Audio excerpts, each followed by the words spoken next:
and that makes your goal difference.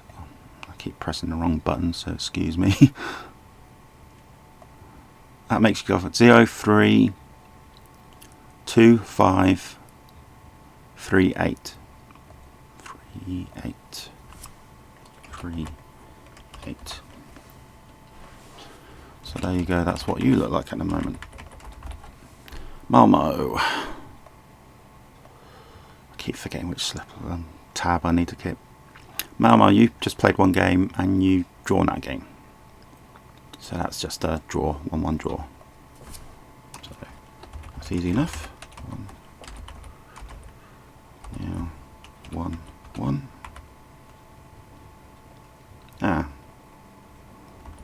The points didn't work. Oh, okay. That's why. Better do that for that group as well then. Looks like I just didn't do that. Yeah, that's better. Gothenburg. How many games have you played so far? You just played one and you drew 2-2. Right, okay.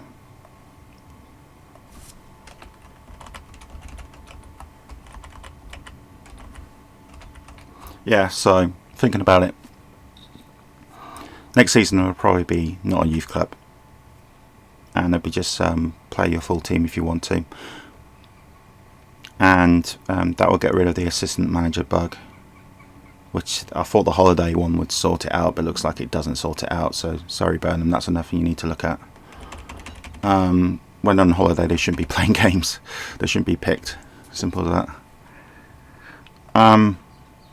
We go to my group now. There's only one team in it. Oh, of course, I've got to do this, don't I? 1-1, 1-1, 3-0. And this, of course, is 3-0. Back to the groupings.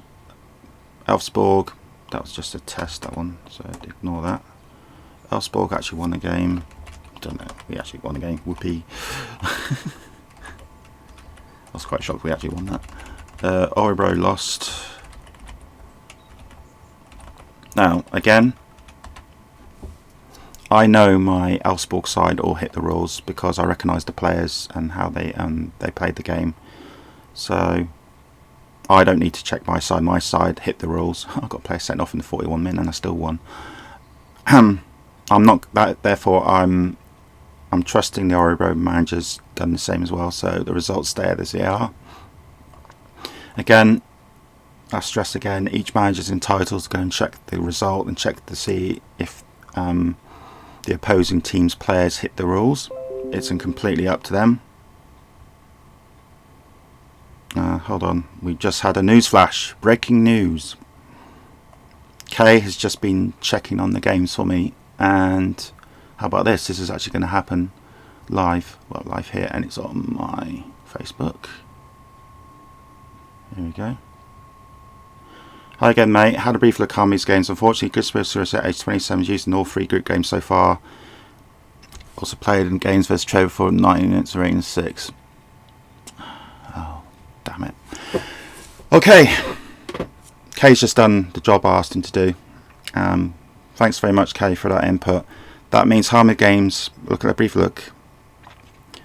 Hamid games, unfortunately, is 27 used in all 3 group games. 3 group games? Oh yeah, they play 3 group games. And he's typing. That means the rules state if you play an overage player, the rules just for this cup, not for next season's cup. The rules for this cup though, if you've played overage players for the next 3 games, you get kicked out. So these results now change because Kay has now informed me what's going on, as is his job. So that means Malmo get awarded the game 3-0. It's now voided. Sorry about them. And here again, so that 3-1 defeat actually now turns into a 3-0 void win for Trollbug. So Trollbug, you've actually regained your lost 3 points.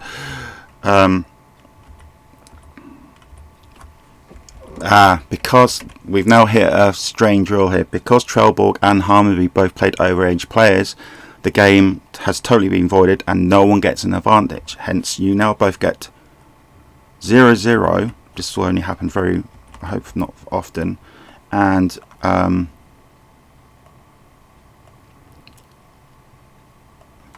basically I'm going to put the rule is that it's 0-0, but you don't get any points. Okay. Now the rules state again, if a player's been overaging 3 times, I didn't get the chance to give him a first warning because these 3 games happened, but Kay has just checked it, which means the rest of these games, they can obviously still be played, but because Hammarby is not playing over, is not playing 22-year-old under players, each game is now voided. They're the rules for only this year's cup. Next year's cup, it won't matter. I can't change the rules mid-cup, so this is what's going to happen. So in fairness, sorry Bernard, you've been virtually kicked out of the cup. They're the rules for this year. Next year, different. It's going to be overage. It's going to be no youth restriction, but this is kind of like a youth cup.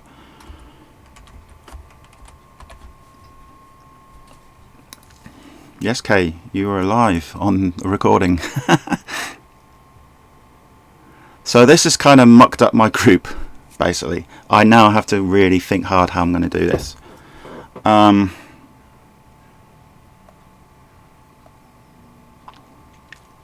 Let's start from 0 again for all the teams, to make it a little bit easier for me, because I have to somehow sort this table out.